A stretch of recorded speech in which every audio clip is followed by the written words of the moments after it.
Welcome to EK TV.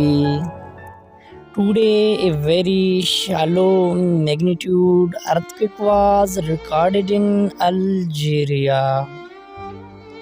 The quake hits Algeria Saturday, 19th February 2022.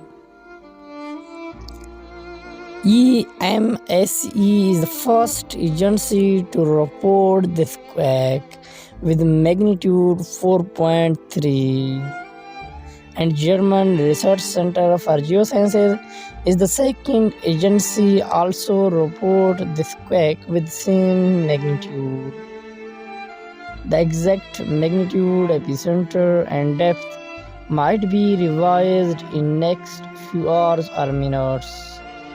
If you like our videos, then please subscribe EK TV.